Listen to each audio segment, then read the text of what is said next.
if they get good advice, they're always making excuses as to why they can't follow that advice, why they can't change. Growth requires change, but every change triggers old fears. And that causes many people to go, I'm not going to change. The fear overpowers the desire to change.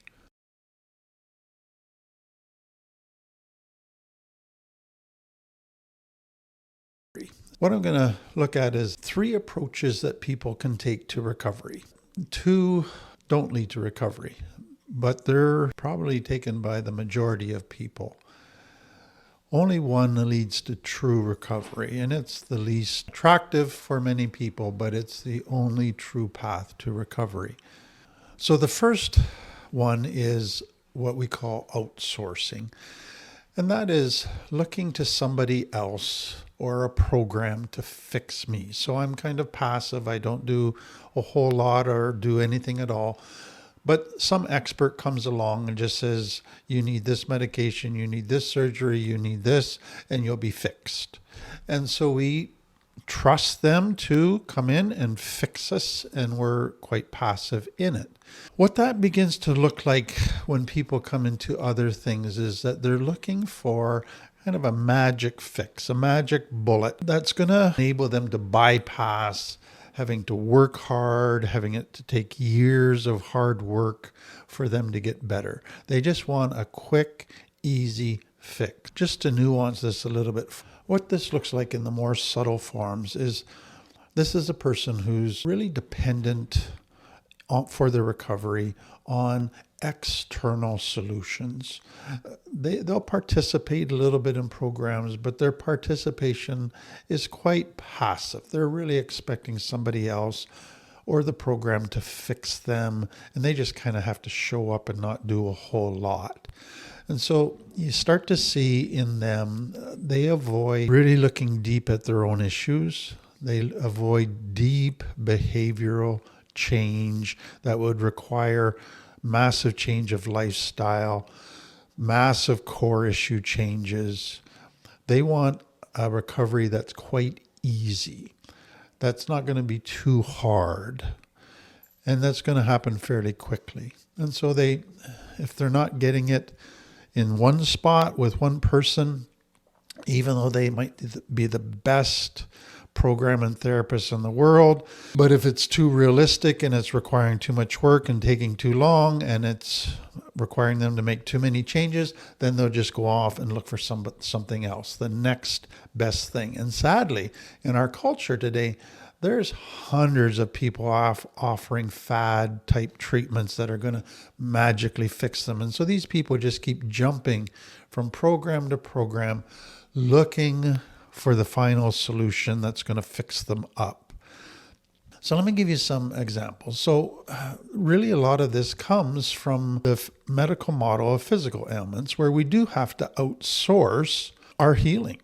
So a person whose appendix is in trouble, or a person who has a sickness from bacteria or a virus or some medical illness, they go to a doctor. The doctor's the professional. The doctor does a surgery. The doctor gives them a medication. So they outsource their recovery to a professional and they get healed. They basically are passive. But if you think of a lot of medical situations, though, it's not total outsourcing.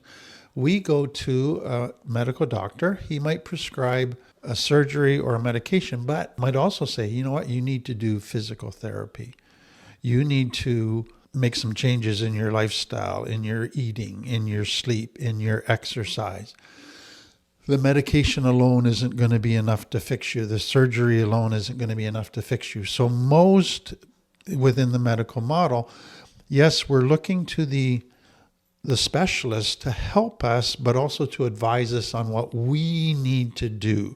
So we have to become very involved. We have to put in a lot of effort and a lot of work. But some people still are in a total outsourcing mode when it comes to medical stuff. So they have weight issues. They look to a diet program. They look to a new medication that's going to fix them so they don't have to change their lifestyle. They don't have to do any core issue work. They just want to be fixed. And so you get this all the time, that people still don't want to do a lot of changes in their personal life. They just want the doctor to fix them, the medication to fix them, without them having to change their habits. And that is so common in the West. Think of it in terms of how many people approach addiction or mental health recovery. I have worked with so many people that they go to an addiction program and they just think, if I go to this 8-week program and I make a couple little changes, I'll be fixed. And then I can maintain my basic same lifestyle, my same core issues, but I won't use drugs or alcohol again. And so they basically outsource their recovery to that program. Or they go to a therapist and they go, you fix my depression, you fix my anxiety. And so sadly, within much mental health work, though we might need medications, though we might need therapy, there's a mindset that says, you have to fix me, I don't have to change anything. I don't have to do any ongoing new behaviors, new ways of thinking, new lifestyle stuff. This you need to fix. And that is outsourcing. That's what many, many people do. And then you go to people wanting to get into shape, people wanting to lose weight, like we said. And so again, they're looking for a medication, a program that's just going to fix them without them having to make deep changes to their lifestyle, to their personal habits. And some people just never get beyond that. And so they jump from program to program, looking for one that's magically going to just make it easy and fix them. So I would say, sadly, within Western cultures especially, the whole medical model where we had to outsource a lot of physical problems has really kind of filtered down into our thinking about almost every problem we have in life. That we should be able to outsource it to a professional. They do the work. They provide a solution that's easy, that's quick, that just magically fixes us.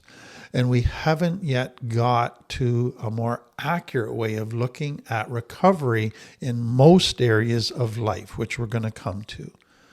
There's a second approach, sadly, that many take to recovery, and that is continuing to be the victim. And that is, I have a problem, but now instead of just saying, here's what I need to do to fix it, they just feel helpless to fix it. They feel hopeless. They just don't want to fix it. They're afraid to look at what it would require to fix it. And so from this very victim place, they blame everybody else for their problems. If they're in a relationship, they expect everybody else to make the changes to fix the relationship. They can go to a counselor and expect a counselor to give them advice that's going to easily fix it without requiring them to do anything. So they go asking for advice everywhere, but then they don't follow advice if it applies to them.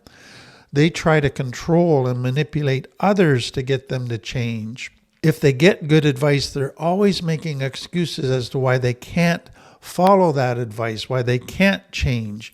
Or they find ways to minimize that advice or criticize that advice so that they don't have to listen to that advice. They constantly misdiagnose the problem. So if there's problems in the marriage, they diagnose it's because we're not doing this. If their kid is struggling, they diagnose that it's not because of anything I've done, it's because the kid's got some issues. Misdiagnose so that they don't have to make any changes. And then at the other end of it, some victims are people that act strong, like, I don't need help. I don't need a therapist. Only weaklings need therapists. And so they're still a victim trying to act like they don't need help, but then they blame everybody. They just refuse to do something that they think is only for weak people. So that leads to the third approach to recovery, which to me is the only one that works. And that is to accept responsibility that I need to change. I might need support and help from professionals, and I might need advice, but I got to do the work. And it might not be easy. It's going to be a lot of hard work. It's going to take time, but I am willing to do the hard work, make the changes necessary. I take ownership that this is mainly dependent on me. Now, there's a couple things here, and this is where I want to go on the rest of our time. So what you're doing is accepting change, hard work, and that can be really tricky for some because recovery, healing requires change. And many don't realize that that actually can be quite triggering for them. To the brain subconsciously, when it looks at change, different things get triggered. So number one, potential change triggers fear. Fear that if I make this change, I might get hurt. I'm stepping into the unknown because I've never been here before with this change and I don't know what's going to happen, so I might get hurt and I might fail and I might be out of control. I'm in control of my own little world, even though it's messed up and I'm getting hurt all the time.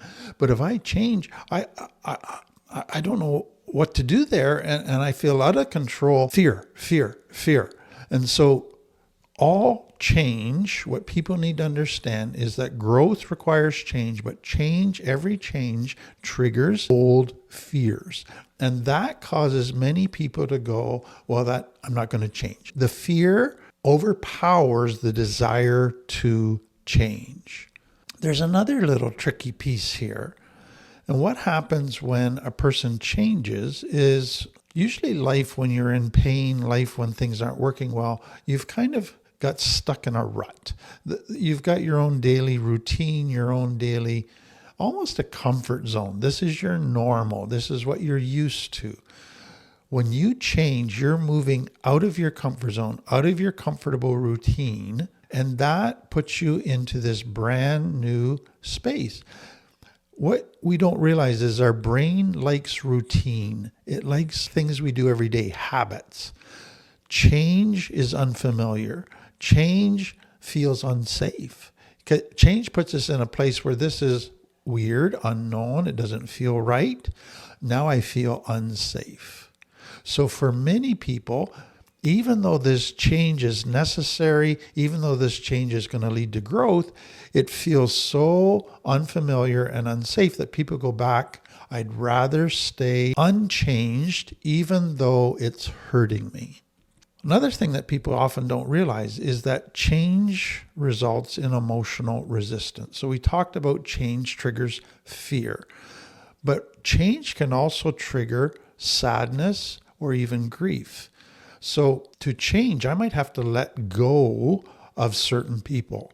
To change, I might lose relationships. I might lose a marriage. I might lose my job.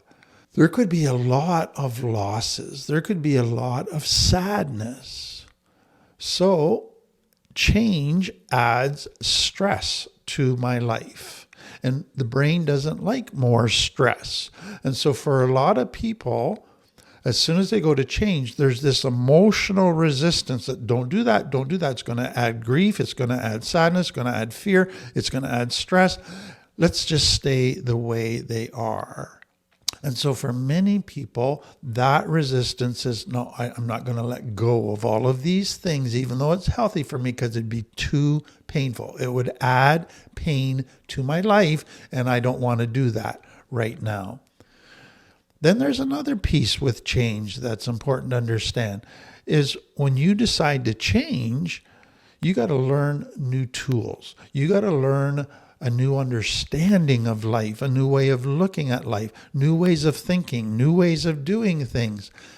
That's a lot of learning, and that can feel overwhelming. So we could talk about it as cognitive overload.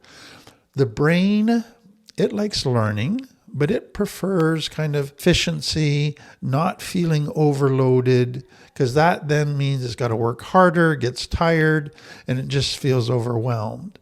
And so for many people, they go, I want to change. Then they start to learn all these new tools and all this new awareness, and they go, this is too much. And they get overloaded, and they go, you know what, it's not worth it.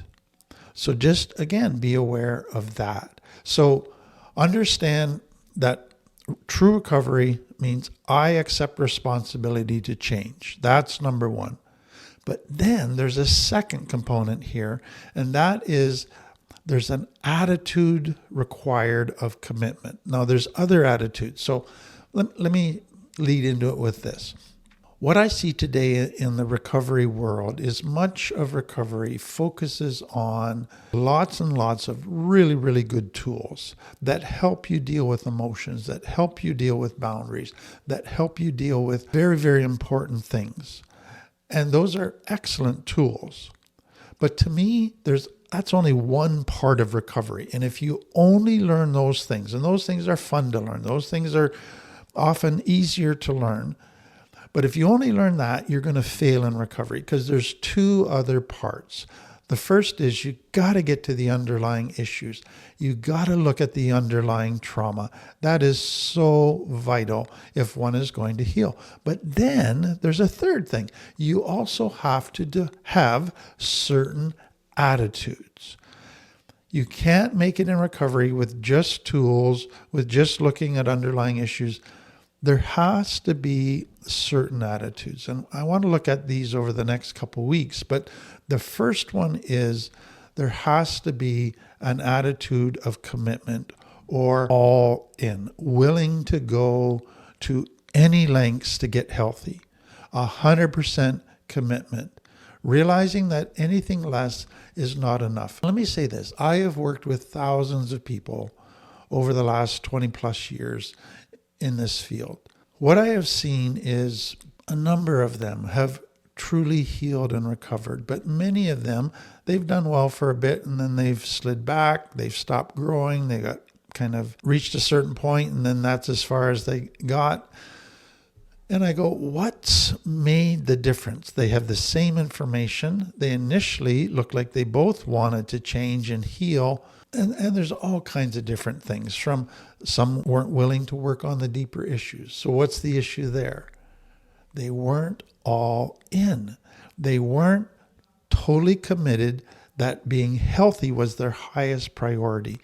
Other priorities, comfort, a relationship, not going through the pain or change of changing deeper issues, those overpowered the desire to heal.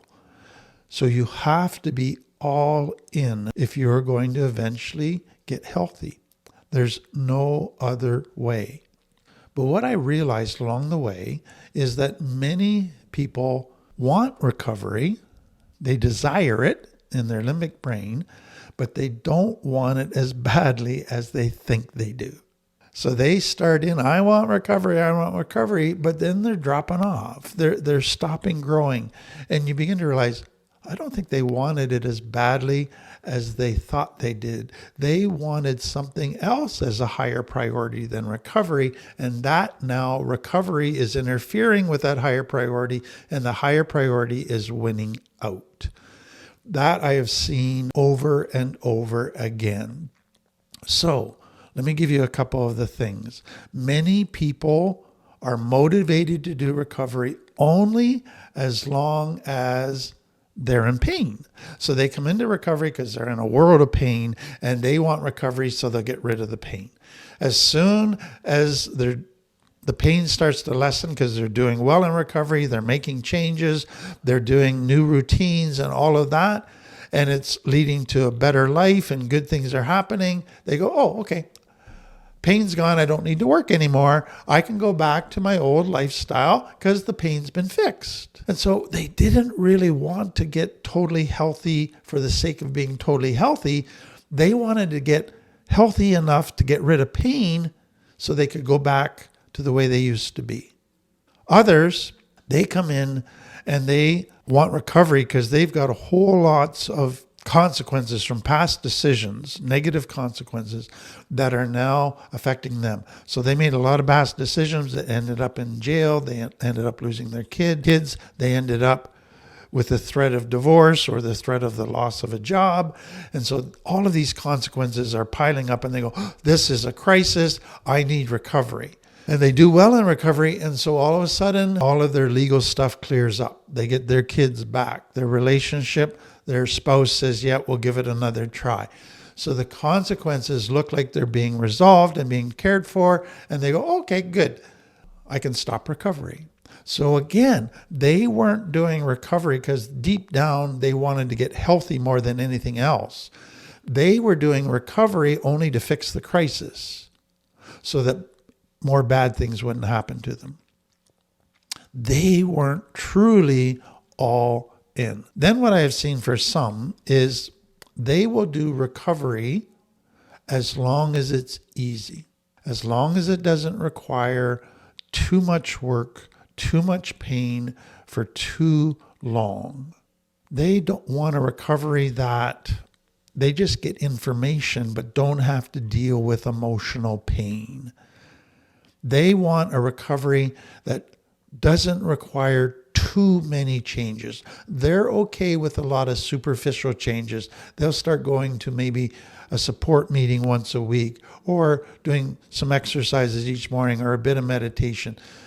But to ask them to deal with deep shame, to ask them to deal with deep fear of abandonment, they're not willing to go there. And so superficial changes, no problem. Deep changes around core issues, not willing to go there. If you ask them to change their codependency patterns, their people-pleasing patterns, not willing to do it. And so, again, people want a recovery, but only as long as it's not too hard, not too painful, not too much change. It's easy. Abraham Lincoln said, commitment is what transforms a promise into reality. So I've heard many people say, coming into recovery, I told my kids I'm going to be a better dad. Now I'm going to change. I told my spouse, my parents, I'm going to change. They make a promise and they think that this program is just going to fix them. They're going to outsource it. And then that's going to fulfill the promise. No, that promise will only be fulfilled if they are all in to do what is necessary to change and get healthy. So let me develop this commitment all in even more. So commitment is a state or quality of being dedicated to a cause, an activity, goal, or relationship despite challenges. So it's that dedication to something no matter how difficult it gets. So you say, I'm going to do this. I'm going to go for this goal. I'm going to do this activity. I'm going to take on this relationship. You realistically count the cost. This is what it's going to require for energy, for pain, for my time. This is what I'll have to give up. I have to do this. I have to do this every day for years. You lay out the cost. You think through it realistically. You have a clear picture of what's involved. And you say, I am committing myself. I am dedicated to make this happen. That's what we're talking about here. So that then means you're committed to keep doing the right thing consistently over and over, regardless of how you feel. You're going to have days where you don't feel like doing it, but you're going to do it anyways. And so it's what I want you to see is this. Commitment is something that is determined in the cortex. I understand what it's going to take. I understand the cost. I have thought it through. I have weighed out the pros and the cons. And in my cortex, I go, this is a good thing because it leads to healthy. So I am going to do it. But then your limbic comes along and says some days, oh, I'm too tired today to do it. Oh, I'm too grumpy today to do it. Oh, I'm too sad today to do it. I'm too angry today to do it. And the cortex says, doesn't matter what my limbic brain is feeling. I made a commitment. This leads to healthy. I am going to do it anyway. So I am going to persevere. I am going to hang in there when life gets hard. And it's realizing that I can lay out a plan and on paper it looks neat and tidy and simple. Yes, it looks involved. I know that it's going to be difficult, but in reality, there's going to be some days worse than others. There's going to be some hardships that I maybe didn't see coming. I'm going to get hurt maybe and fail at times, but I'm going to keep on. I'm committed. I'm going to keep working at this through the negatives and the positives. And then for some people, what they don't realize is they're committed to do the right thing as long as they're starting to get positive results fairly quickly. So I'm going to make these changes. I'm going to do the right thing. And then if I don't see some results within 2 weeks or a month, what's the point? It doesn't look like it's working. Sometimes in recovery, we do the right thing and we see results very quickly that are positive. Other times in recovery, we do the right things for days and weeks, and we're not seeing positive results. We're just seeing more hardship, more frustration, and we can get really discouraged. But if wise people who have walked this path before us say, hang in there, good stuff will come in time, you just got to hang in through this long, rough stretch, then we hang in there. We stay committed. So let me talk about commitment and parenting. Just have you think of it in terms of parenting. So here you decide to be parents. So what do you realize? You're bringing this helpless baby into the world that is dependent on you for every single need. You have to provide for it physically, emotionally. You have to be there on days that you're feeling sad, on days that you are frustrated with your other life responsibilities. You have going to have other people wanting you to take on their causes and take on extra responsibilities, but you go, no, if I am going to be a good parent, I have to commit myself to be there for this child, to meet their 12 needs. I have to say no to other things. I have to make sacrifices. I have to connect with this child, be present to this child, be attuned to this child, and consistently, day after day, regardless of how I feel, take care of this child. That's what a parent needs to do before they sign up, is to weigh out the cost, weigh out what is involved, and then commit themselves to do it, regardless of how they feel on any given day. That's good parenting. It requires commitment. You can't be a good parent by doing it half-heartedly, by only doing it on days when you feel like doing it, when you have other things in life more important than providing for your kids. It just doesn't work. So let's take it to relationships. You can learn everything about relationships, all the information, read 1,000 books, but unless both parties are committed to do what it takes to get healthy, to love, you'll never have a good relationship. Bottom line. So one way to look at that is the word reciprocity. And so what is commitment in relationships? It's two people who are willing to give as much as they get. They are willing to put into the relationship what they expect to get out of the relationship. They are committed to do that every day, regardless of how they feel. That's what makes a good relationship. Sadly, many people today, they want a good relationship without the responsibilities of a good relationship. They want a good relationship where the other puts more into it than they put into it, where they get more than they give. That doesn't make a good relationship. Any relationship that isn't marked by this reciprocity, by this commitment to equally giving out of love, will eventually die, will eventually become more and more unhealthy. Anyone who's wanting from the relationship more than they are willing to give to the relationship will eventually destroy the relationship. That is just so important to see. Now, just think of it in terms of farming. If you want more from the land than you're willing to put into the land, you're eventually going to destroy the land and you're going to destroy the farm.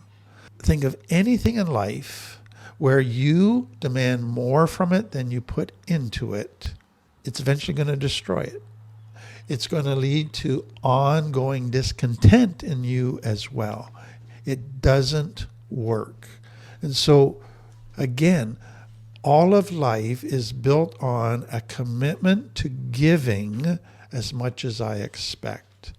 And that is so important to understand. Now, let me take it one step further, this whole commitment thing.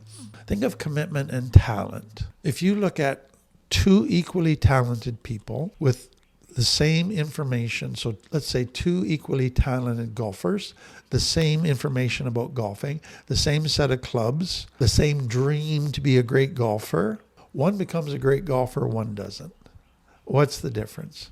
Their commitment to practice and work hard every day. The one that just is relying on their talent, it'll take them so far, but not to the greatness that the other has because of commitment. So understand, no one has become extremely successful unless they've been totally committed.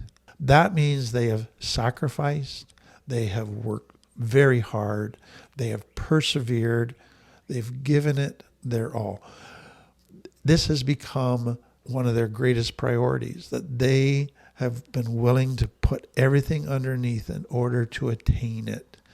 That's what we're talking about with commitment. So understand then that commitment to this goal, this priority, requires saying no to other things. It requires saying no to certain relationships, to other worthwhile causes. I can't take them on because for me to get to this goal, I can only have these relationships. I can only take on these causes because I need my time for this other stuff. I need my energy for this other stuff. Think of it in terms of every time you take on a new commitment. So let's say you decide to get a new puppy. That now takes more time, more energy, that you now have less time and energy for other things. So every time even you take on a goldfish, you are making a commitment to feed it every day, to change its water. That affects the rest of your life. So add a relationship, a romantic relationship. That takes a huge more amount of time of energy. Taking on a new commitment changes your life. So if you're taking on recovery, expect it to change your life radically. You can't just take on recovery and nothing else change. You're not going to make recovery. If recovery is a priority, that you want to get healthy, it's going to change every aspect of your life. And that to me is not to be alarmist, that's to be realistic. Because so many people come into recovery without accepting that, without seeing that, and they think they can do recovery and not change anything hardly. Recovery, if you're truly committed to be healthy, will change everything radically. Somebody has said this: you cannot conquer what you are not committed to. So what are the core ideas that we're getting to with this commitment stuff? I hope you can see dedication and perseverance. You just stick at it. You are focused on it. You have long-term goals, so you have a long-term focus, not just a daily focus. But more than that, when it comes to recovery, your highest priority is getting healthy. That surpasses all other priorities in your life. If getting healthy means letting go of this, then I'm willing to let go of this. If getting healthy means changing this, and that's going to be uncomfortable, I'm willing to change this. If getting healthy means dealing with this and it's going to be painful, I'm willing to deal with it. That bottom line is your highest priority. And that to me is what many don't think through carefully enough. So let's go a little bit further, because commitment is a great concept, but many things work against it. So think of it in terms of complex trauma. A person with complex trauma, they kind of have a fear of commitment. Complex trauma works against commitment. So what happens in complex trauma is you're in danger all the time. And so you're constantly needing escape hatches so that if you're in a situation and it gets dangerous, you can get out of there. That becomes just this overriding priority in your life. So now you're kind of afraid of commitment because that might lock you into a situation and you could get hurt. And so you shy away from commitment because your fear is you're going to get locked into a dangerous situation you can't get out of. So what I want people to say is, I can commit to something, and then if I see it's turning dangerous, I can get out. But I can initially be totally all in because I've checked it out. It looks really good, and I'm going to totally be all in. Now, if they change leadership or something changes and all of a sudden becomes dangerous, I can get out. That's fine. But don't let that fear of what might potentially happen keep me from ever being all in. So what happens for many people with complex trauma is they're kind of 1 foot in, 1 foot out. They're dipping their toe in the shallow end of the pool, afraid to jump into the deep end of the pool. Because that's commitment. And they always have to kind of be ready to get out. And it's just something to be aware of. There's a second part of complex trauma, and that is that operating out of the limbic brain. So you operate and do stuff as long as you feel good about it, as long as it gives you energy, as if it's exciting, it makes you feel good. And so I do recovery as long as it's easy, as long as it makes me feel good, as long as good stuff is happening, as long as I'm feeling motivated, as long as I got enough pain to make me motivated. As soon as all of that's gone, recovery becomes less important.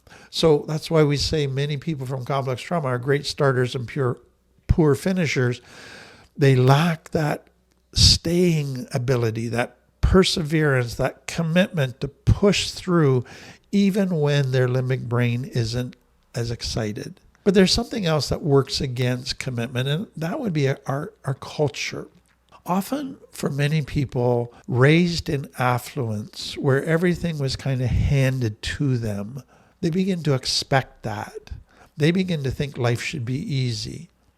They should be able to get lots of stuff and not give back anything, not have to work hard at anything. They don't mind working hard to get an instant reward, but to work hard every day and to have a hard life? No.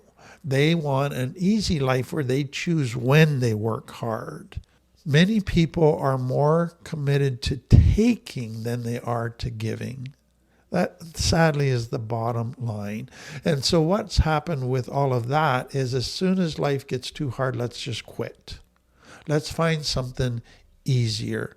So there's a cultural mindset that you have to think through.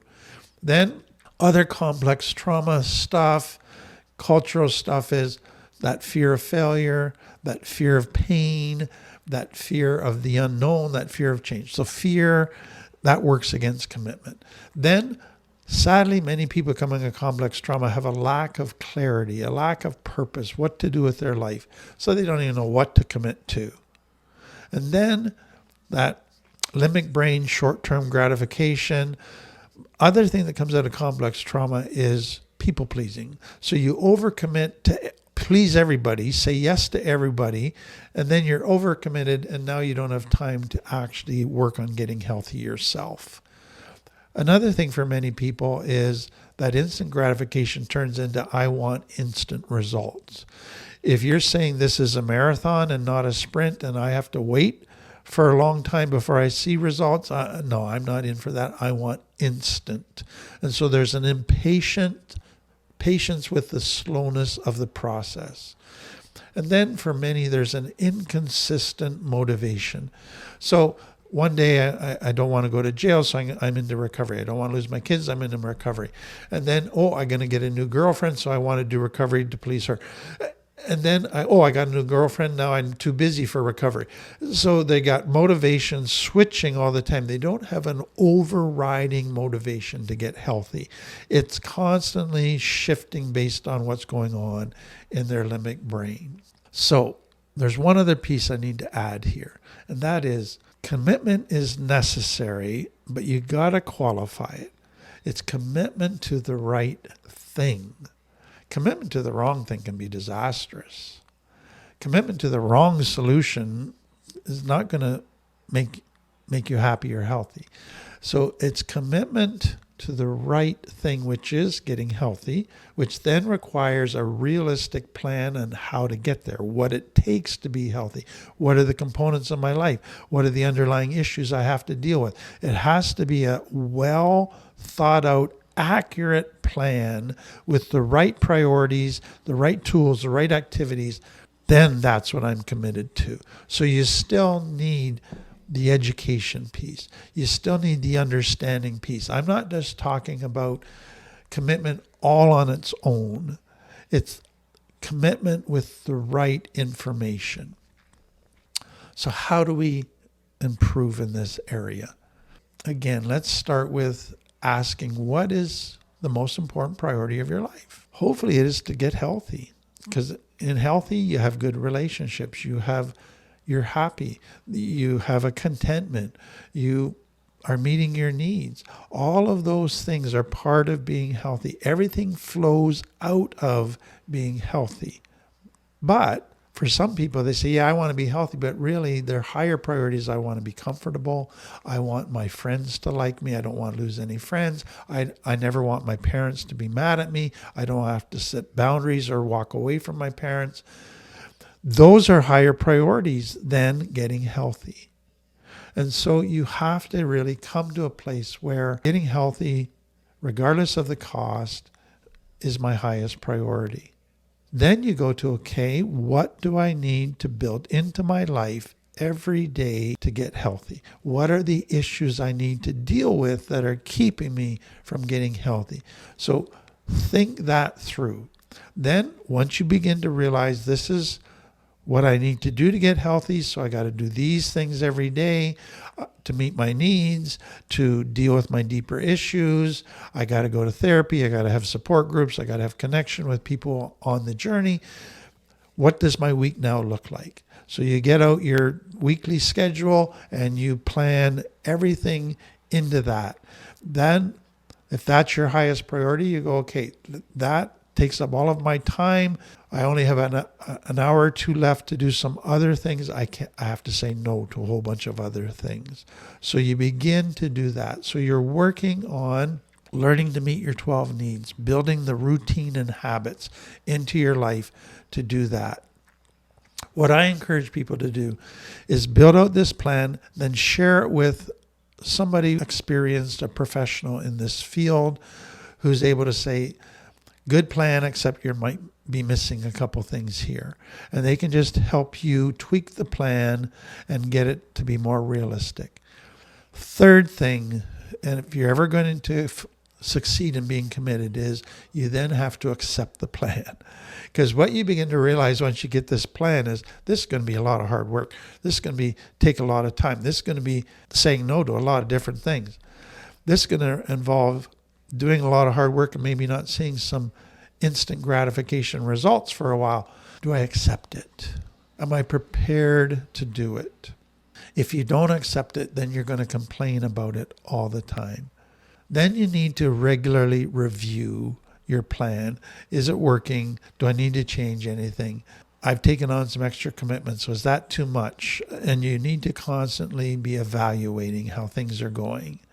I think it's important to stop regularly and go, let's go back to why I am doing this. Let's go back to what is my goal. Why I'm doing this? Because if I don't get healthy, nothing else is going to work. Everything depends on me getting healthy. That's my goal. Just put it all back into focus. Then be very careful about taking on new responsibilities, new commitments, saying yes to things before you carefully think it through. It is so easy just to say yes in the spur of a moment and then go, oh no, now how am I going to fit that in? I'm going to have to sacrifice some very important parts of my plan. And so be very careful about saying yes when you're in a limbic brain excited mode, because that's when many people just think they can take on the world. They feel like Superman, and then they take on too much. Finally, once you commit to your plan, many people find it helpful to have accountability, people that they just share their plan with, their commitment with, that can check up on them and just see how are you doing, are you sticking to it. So commitment, essential. It is a core attitude that is not easy, takes a lot of work, but I hope this helps you. So if this was helpful, like, subscribe, share it with others. We'll see you next time.